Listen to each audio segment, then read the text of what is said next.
ഏതൊരു തെരഞ്ഞെടുപ്പ് സമയവും ഫ്ലെക്സ് യൂണിറ്റുകൾക്ക് ചാകരയാണ്. എല്ലാവർക്കും പണി കിട്ടുന്ന സമയം, കൈ നിറയെ ജോലിയുണ്ടാവും. ഇക്കുറി ജോലി ഭാരവും കൂടുതലാണ്. തെരഞ്ഞെടുപ്പ് പ്രഖ്യാപിച്ച് വോട്ടെടുപ്പിലേക്ക് അധികം ദൂരമില്ല എന്നത് തന്നെ കാരണം. എല്ലാ നഗരങ്ങളിലും പട്ടണങ്ങളിലും ഫ്ലെക്സ് യൂണിറ്റുകൾ തകൃതിയായി പണിയെടുത്തുകൊണ്ടേയിരിക്കുന്നു. സീസൺ സമയമായതുകൊണ്ട് ജോലിഭാരം ആരും വകവെക്കുന്നില്ല. പറ്റാവുന്നത്ര സ്പീഡിൽ പറ്റാവുന്നത്ര ഫ്ലെക്സുകൾ അടിച്ചുകൊണ്ടേയിരിക്കുന്നു.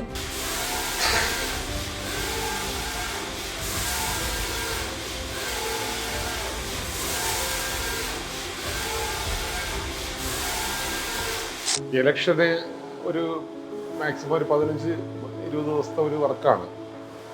ആ ഒരു വർക്ക് നമ്മൾ ഈ റെസ്റ്റ് ഇല്ലാതെ നമ്മൾ ചെയ്യണം എന്നുള്ളതാണ് എൻ്റെ ഒരു കാര്യം. സാധാരണ ഒരു വർക്ക് പോലെ പെൻഡിങ് ഇടാൻ പറ്റില്ല. അന്നും തന്നെ അടിച്ചു കൊടുക്കേണ്ടി വരും. അന്നേരം കുറച്ച് പിന്നെ റെസ്റ്റ് കുറഞ്ഞിരിക്കും. അതുപോലെ അത്രയും ബെനിഫിറ്റ് ഇല്ലെങ്കിലും നമുക്കൊരു ആവേശമാണ്. ഈ ഒരു ഇലക്ഷൻ വരുമ്പോൾ നമുക്കിത് ഈ ഒരു വർക്ക് ചെയ്യാനൊരു ആവേശമാണ്. കാരണം ഇത് നമ്മുടെ വർക്കിൻ്റെ ക്വാളിറ്റിയൊക്കെ അറിയിക്കാനും നമുക്ക് നമ്മുടെ ക്രിയേറ്റിവിറ്റി കാണിക്കാനും ഒക്കെ ഉള്ളൊരു അവസരമാണ് ഈ ഇലക്ഷൻ എന്ന് പറയുന്നത്. മറ്റുള്ളതൊക്കെ അവരൊരു ഡിസൈൻ ചെയ്തുകൊണ്ട് വരുന്നത്. ഇതിപ്പോൾ ഡിസൈനൊക്കെ നമ്മൾ തന്നെ ചെയ്യുന്നതാണ്. അത് നമുക്ക് കുറച്ച് അട്രാക്ഷനുള്ള രീതിയിൽ, കുറച്ച് ആകർഷിക്കുന്ന രീതിയിലുള്ള ഡിസൈനൊക്കെ ചെയ്യാൻ പറ്റും എന്നുള്ളതാണ് ഒരു പ്രത്യേകത. വരുന്ന സമയങ്ങളിലൊക്കെ ഇലക്ഷൻ രീതിയൊക്കെ മാറുമായിരിക്കും. പക്ഷേ ഇതുവരെ നമ്മൾ കണ്ടു വന്ന ആ ഇലക്ഷൻ അല്ല ഇപ്പോഴും ഇങ്ങനെ നടന്നുകൊണ്ടിരിക്കുന്നത്. പണ്ട് കാലങ്ങളിൽ ചുവരെഴുതുക, വെള്ളയടിക്കുക, ചുവരെഴുതുക, രാത്രി കാലങ്ങളിലായിരുന്നു പ്രവർത്തനം കംപ്ലീറ്റ്.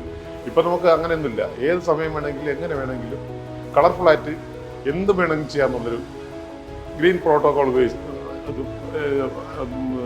എന്താ പറയുക, ഗ്രീൻ പ്രോട്ടോകോൾ അംഗീകരിച്ചുകൊണ്ടുള്ള കാര്യങ്ങൾ ഇലക്ഷൻ കമ്മീഷൻ പറഞ്ഞിട്ടുള്ള രീതിയിൽ എല്ലാ പെരുമാറ്റച്ചട്ടങ്ങളും നിലനിർത്തിക്കൊണ്ട് തന്നെ നമ്മൾ ആ വഴിക്ക് നല്ല രീതിയിൽ ചെയ്യാൻ പറ്റും. സ്ഥാനാർത്ഥികൾക്ക് ഈ ഞാൻ പറയുന്നത് കുറച്ച് സമയം കുറച്ച് കിട്ടുന്നവർക്ക് വലിയ സന്തോഷമാണ്. അത്ര സന്തോഷമല്ല, സാമ്പത്തികമായിട്ട് അവർക്ക് ഒരു ദിവസം ചിലവാക്കുന്നത് ഒരു ദിവസം കുറഞ്ഞിരുന്നാൽ അത്രയും ചിലവ് കുറഞ്ഞിരിക്കും. പക്ഷേ അവർക്കും ഒരു ബുദ്ധിമുട്ടുണ്ട്. ഈ കുറഞ്ഞ സമയം ആയതുകൊണ്ട് ഈ വളരെ ഭയങ്കര ടെൻഷനാണ്, റെസ്റ്റ് കുറവാണ്. ദിവസങ്ങളാണെങ്കിൽ നമ്മൾ ഡേ ആൻഡ് നൈറ്റ് ഒന്നും ചെയ്യുന്നുണ്ട് നമ്മൾ.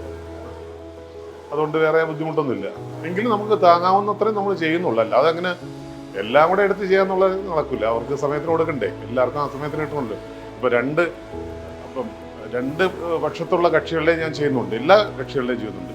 അപ്പോൾ ഒരാളൊന്നും നോക്കുമ്പോൾ ഞങ്ങളെ ചെയ്യുന്നില്ല, എന്തുകൊണ്ട് ചെയ്യില്ല, അയാളെ മാത്രമേ ചെയ്യുന്നുള്ളതൊരു ഇതുണ്ടാവും. അതുകൊണ്ട് രാത്രിയും പോലെ നിന്ന് എത്രയും പെട്ടെന്ന് ചെയ്ത് കൊടുക്കുക. തിരുവനന്തപുരത്താണ് ഏറ്റവും കൂടുതൽ വലിയ ഇലക്ഷൻ്റെ ഒരു ആഘോഷം നടക്കുന്നത്. മറ്റുള്ള ജില്ലകളെക്കാൾ പ്രഗത്ഭന്മാർ നിൽക്കുന്ന ഒരു ജില്ലയാണ്, ഏറെ ശ്രദ്ധിക്കപ്പെടുന്ന ഒരു ജില്ലയാണ്. ഇവിടെ രാഷ്ട്രീയം ഞാൻ പറയുന്നില്ല, അതൊക്കെ ബാക്കി രാഷ്ട്രീയക്കാർ പറയുന്ന കാര്യം. പൊതുവേ വർക്കുകളൊക്കെ ഇവിടെ കൂടുതലാണ്. ഈ മറ്റുള്ള സ്ഥലങ്ങളെ സംബന്ധിച്ച് നോക്കുകയാണെങ്കിൽ തിരുവനന്തപുരത്ത് പ്രചരണ രംഗത്ത് എല്ലാവരും സജീവമാണ്. പല രീതിയിലുള്ള പ്രചരണവും നടക്കും. പണ്ട് നമ്മൾ എങ്ങനെയെങ്കിലുമൊക്കെ ചെയ്താൽ മതിയായിരുന്നു. ഇപ്പോൾ കുറച്ചുകൂടെ അഡ്വാൻസ് ആയി. നല്ല രീതിയിൽ സ്റ്റാൻഡേർഡ് സിനിമാ പോസ്റ്ററുകളുടെ ലെവലിലോട്ട് മാറിയിരിക്കുകയാണ് ഇലക്ഷൻ പോസ്റ്ററുകളൊക്കെ. കളറായിരുന്നാലും പിന്നെ ഡിസൈനായിരുന്നാലും എല്ലാം ആ സിനിമാ പോസ്റ്ററിൻ്റെ ഒരു നല്ല സ്റ്റാൻഡേർഡാണ്, ഹൈ സ്റ്റാൻഡേർഡിലാണ് ഇപ്പോൾ ചെയ്യുന്നത്. ആരും ശ്രദ്ധിക്കണം. എല്ലാവർക്കും അറിയാം സ്ഥാനാർത്ഥി അതാണെന്നുള്ളതും. പക്ഷേ ഈ പോസ്റ്ററുകളിൽ തമ്മിൽ താരതമ്യപ്പെടുത്തി ആൾക്കാർ വിലയിരുത്തുന്നുണ്ട്.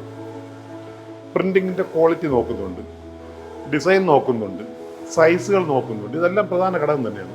ഏപ്രിൽ 9 കേരളം വിധി എഴുതുന്നത്. സീസൺ തങ്ങൾക്ക് തന്ന വിധി എന്താണെന്ന് അതിനുശേഷം വേണം ഫ്ലെക്സ് യൂണിറ്റുകൾക്ക് കണക്ക് കൂട്ടാൻ.